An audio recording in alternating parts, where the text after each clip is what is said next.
බල්ලෝ කෑ ගහන්නේ බල්ලෝ බුරනවා මිස්ටර් කියලා. අර කට්ටිය කිව්වේ ගණන් ගන්න එපා බල්ලෝ කෑ ගහනවා කියලා නේද. මේකෙදී අපි දැනගන්න ඕනේ දෙයක් තියෙනවා සත්තු කෑ ගහන ශබ්ද. දැන් ඒක දන්නවනම් මේකට උත්තරේ කෙලින්ම දාගන්න හොයාගන්න අපිට පුළුවන්. මේක දැන් ගමු අපි. හිමිදිරියේ කෑ ගසන කුකුලද ඔයාලට හිතන විදිහට වැඩිපුරම ගැලපෙන්නේ නැත්නම් හිමිදිරියේ හඬලන කුකුලද? අපි දන්නවා සාමාන්‍යයෙන් කුකුලෙක් කෑ ගහනවා කියලා කියනකට වඩා ගැලපෙන්නේ කුකුල හඬලනවා කිව්වොත්. අන්න ඔය වගේ සත්තු කෑ ගහන ශබ්දයට අපි කියන නම් ටිකක් තියෙනවා. විශේෂයෙන් ඒ සත්තුන්ට විතරයි අපි මේ නම පාවිච්චි කරන්නේ. ඔයාලට උදාහරණයක් විදිහට මතක ඇති ඉගෙනගෙන තියෙනවා. ඇතා කෑ ගහන ශබ්දෙට ඇතා කෑ ගහනවා කියන්න බෑනේ. ඇතාගේ එන ශබ්දෙට ඇතෙක් මොකක් හරි කෑ ගහනවා තමයි කියමුකෝ අපි. ඒ ශබ්දෙට අපි කියනවා කුංචනාදය කියලා. තව ඔය වගේ අපිට උදාහරණයක් ගන්න පුළුවන්. අශ්වයාගේ ශබ්දේ නැත්නම් අශ්වයා කෑ ගහනවා කියලා අපි කියමුකෝ. හරි අශ්වයාගේ ඒ ශබ්දෙට අපි කියනවා හේෂාරාවය. දැන් ඔයාලට කොහේ හරි තැනක පේපර් එකක් හරි ලියන්න හම්බුනොත් නැත්නම් මේවා දැනගෙන ඉන්න. ඇතාගේ නම් කුංචනාදේ. අශ්වයාගේ නම් හේෂාරාවය. අපිට තව ගන්න පුළුවන් සිංහයාගේ ශබ්දයට අපි කියනවා ගර්ජනය. සාමාන්‍ය සිංහයාට ඔක මතක තියාගන්න පුළුවන් මෙහෙම. සිංහයානේ කැලේ රජා. ඒතකොට සිංහයාට පුළුවන් තර්ජනය කරන්න උනත් පුළුවන් ඕන සතෙක්ට. කියන්නේ එයා තමයි රජා. තර්ජනය නෙමෙයි හැබැයි වචනේ ගර්ජනය. එතකොට ඔන්න අපි දන්නවා සත්තුන්ගේ තුන් දෙනෙක් දැන් අපි ඉගෙන ගත්තා. ඇතා කුංචනාදේ, අශ්වයා හේෂාරාවේ, සිංහයා ගර්ජනය. අපිට තව ගන්න පුළුවන් ගුණා තප්පුලනවා කියලාත් කියනවා. සාමාන්‍ය ගුණා කෑ ගහනවා කියලා නෙමෙයි කියන්නේ ගුණා තප්පුලනවා. එතකොට ඔන්න සත්තු හතර දෙනෙක් දැනගත්තා. අපිට තව මොනවද තියෙන්නේ? මේකත් අපිට ගන්න පුළුවන්. කුකුලා හඬලනවා. අපිට තව ගන්න පුළුවන් බල්ලා බුරනවා. බල්ලා කෑ ගහනවා කියලා කියන්නේ බුරනවා කියන්නේ බල්ලොන්ට. අපි කියන්නේ කුකුලෙක් බුරනවා කියලා. බල්ලා තමයි බුරන්නේ. ඕකට හොඳ උදාහරණයක් තියෙනවා. ඕක ඔයාලා අහලා ඇති, දන්නවත් ඇති. ගොඩක් අය සාමාන්‍ය ලංකාවේ දන්නේ නැති කෙනෙක් නෑ. ලංකාවේ හිටිය ශ්‍රේෂ්ඨ ක්‍රිකට් ක්‍රීඩකෙක් කුමාර සංගක්කාර කියලා. මෙතුමා මේ කියන්නේ සාමාන්‍ය ඔයාලා දන්නවා ක්‍රිකට් මැච් එකකදී සාමාන්‍ය බැට් කරන අය මැද දෙන්නෙක් බැට් කරන්න ඉන්න ඇවිල්ලා වටේ ඉන්නවා පන්දුව රකින්න කට්ටිය. එතකොට මේ පන්දු රකින්න කට්ටිය සාමාන්‍යයෙන් අර මැද ඉන්න දෙන්නගේ අවධානය බින්දින්න. මොකද එයාලට අවධානය බින්දුනොත් අවුට් කරගන්න ලේසි. ඒ දෙනා හරි ෆෝකස් එක හිටියොත් ඒ දෙනාව අවුට් කරන්න අමාරු බෝලේ ගැන අවධානයෙන් හිටියොත්. එයාලගේ අවධානය බින්දින්න වටේ ඉඳගෙන එක එක කතා කියනවා. මෙහෙම කියන්නේ අවුට් කරගන්න ලේසි වෙනවා. දැන් හැබැයි ඔහොම කතාවකදී ගොඩක් වෙලාවට ඔක කරන්නේ අර විකට් එක පිටිපස්සේ ඉන්නේ කීපර්.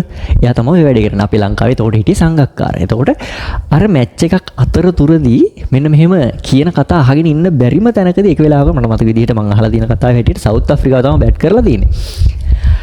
බැරිම තැන අර බැට් කරන දෙන්නගෙන් එහා පැත්තේ කියන්නේ අම්පයර් ඉන්න සයිඩ් එකේ ඉන්න බැට් කරන කෙනා නෙමෙයි අපි නන් ස්ට්‍රයිකර් කියලා කියන. ඒ පැත්තේ බැට් කරන එහා පැත්තේ ඉන්න කෙනා කියලා දෙනවා. ගණන් ගන්න එපා. කොහොමද තමයි බල්ලෝ කෑ ගහනවා ගණන් ගන්න එපා කියලා. කියන්නේ මෙයාට තරහා ගිහිල්ලා හොඳටම ඉඳලා තියෙන්නේ.